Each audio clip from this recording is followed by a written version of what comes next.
శ్రీ రామకృష్ణ ప్రభ ఛానల్ను చూడండి, మాసపత్రికను చదవండి. ఆధ్యాత్మిక సాధనలు చేస్తున్నప్పుడు మామూలుగా మనస్సు ఒప్పుకోవటం లేదు. సాధన చేయాలంటే మనస్సు చంచలంగా ఉంటుంది.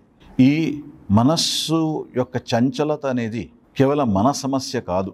ఎప్పటి నుంచో ఈ మనిషి యొక్క మనస్సు చంచలమనే విషయము శాస్త్రంలో కూడా చెప్పారు. భగవద్గీతలో ఎప్పుడైతే కురుక్షేత్రంలో యుద్ధ ప్రారంభమయ్యే ముందు కౌరవ సైన్యాన్ని చూసిన అర్జునుడు మనస్సు చంచలమై ఆయన యుద్ధం చేయలేకపోతాడు. యుద్ధం నుంచి విరమించుకుంటానంటాడు శ్రీకృష్ణుడితో. తరువాత శ్రీకృష్ణుడు ఆయనకి భగవద్గీతని బోధిస్తాడు. ఆ భగవద్గీతలో ఒక చోట అర్జునుడు ఏం చెప్తాడంటే, శ్రీకృష్ణ, నువ్వు చెప్తున్నవన్నీ మంచిదే, గొప్ప విచారం చెప్తున్నావు, కానీ నా మనస్సు చంచలంగా ఉంది, మనస్సు స్థిరంగా లేదు, అందుకే నేను దాన్ని సరిగా అర్థం చేసుకోవడానికి కష్టంగా ఉంది అంటాడు. అప్పుడు ఈ మనస్సును నిగ్రహించాలంటే ఎలా ఉంటుందంటే గాలిని నియంత్రించినట్టు ఉంటుంది అంటాడు. అప్పుడు శ్రీకృష్ణుడు దానికి బదులుగా అసంశయం మహాబాహో మనోదుర్నిగ్రహం చలం, దాంట్లో సంశయం లేదు, మనస్సు దుర్నిగ్రహము, నిగ్రహించడానికి చాలా కష్టం అనే అంశంలో ఎలాంటి సందేహం లేదు. అయితే అభ్యాసేనతు కౌంతేయ వైరాగ్యేణ చ గృహ్యతే, అభ్యాసము మరియు వైరాగ్యం తద్వారా ఈ మనస్సుని నియంత్రించవచ్చు అనే అంశాన్ని శ్రీకృష్ణుడు చెప్తాడనమాట. అయితే అభ్యాసం అంటే ఏమిటి, వైరాగ్యం అంటే ఏమిటి?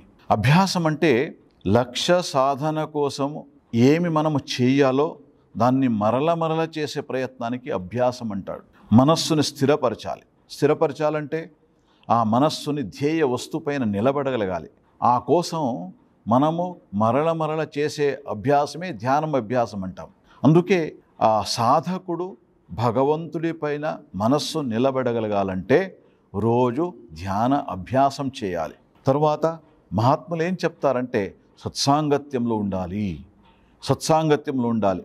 మనస్సుని కేంద్రీకరించడానికి సాధన కోసం ఏమేమి కావాలో అవసరమో వాటన్నిటినీ చేయాలి అంటారనమాట. దానికి అభ్యాసం అంటాం.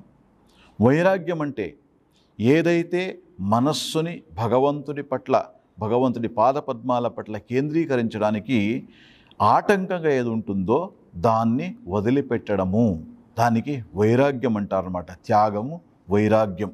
దాని పట్ల వైరాగ్యం కలగాలి అంటే మనస్సు అటువైపు వెళ్ళకూడదు.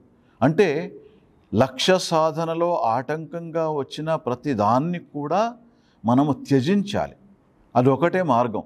లేకపోతే అదేం చేస్తుందంటే మన మనస్సుని విచలితం చేసి మనస్సు భగవంతుడి వైపు వెళ్ళకుండా మనస్సుని విచలితం చేస్తుంది. అందువలనే మనం భగవంతుడి పాదపద్మాల పట్ల ధ్యానం చేయలేకపోతాం, భగవంతుడి రూపాన్ని స్మరించకపోతాం. అందుకే ఏం చెప్తారంటే వైరాగ్యం అంటే త్యాగం చేయడానికి మనస్కరించాలన్నమాట.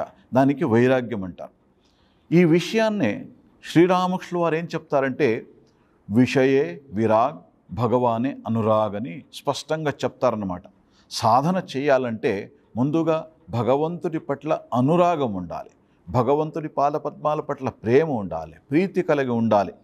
ఆయన రూపాన్ని స్మరించడంలో, ఆయన లీల వినడంలో, భక్తులతో కలవడంలో, సత్సాంగత్యంలో ఉండడంలో ప్రీతి కలిగి ఉండాలి.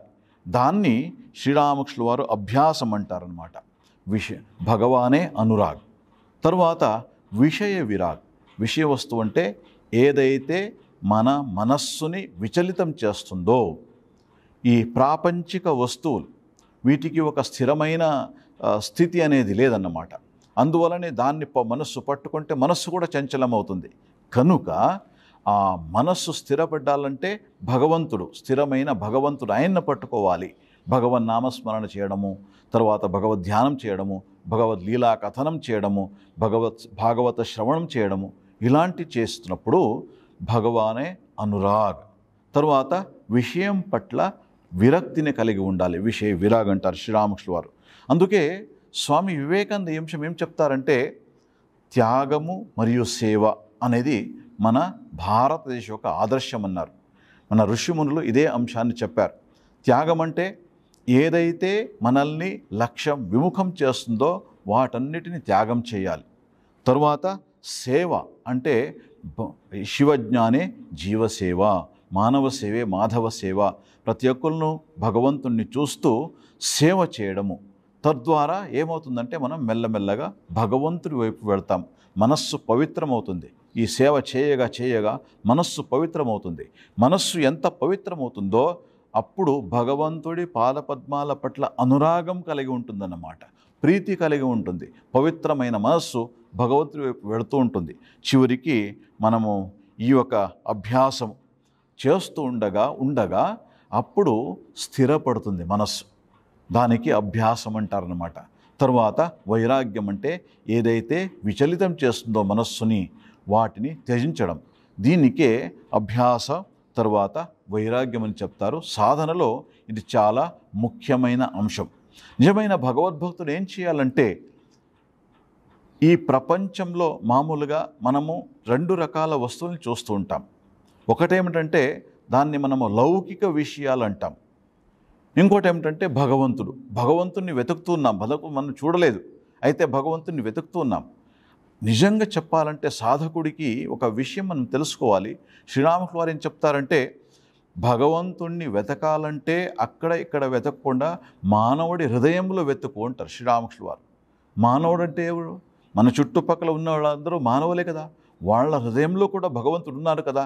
అందుకే ఎవరైతే బంధుబాంధవులో వాళ్ళని లౌకిక వస్తువు అనుకుంటామో, లౌకిక జీవనం అనుకుంటామో, వాళ్ళల్లో కూడా భగవంతుణ్ణి చూస్తూ ఆయన ఒక ప్రేమని పెంచుకోవడానికి, భగవంతుడి పట్ల ప్రేమ పెంచుకోవడానికి ప్రయత్నం చేస్తే ఖచ్చితంగా సాధనలో ముందుకు వెతుకుతాము. మనస్సు పవిత్రమవుతుంది. తద్వారా భగవత్ సాక్షాత్కారం అనేది కలుగుతుంది.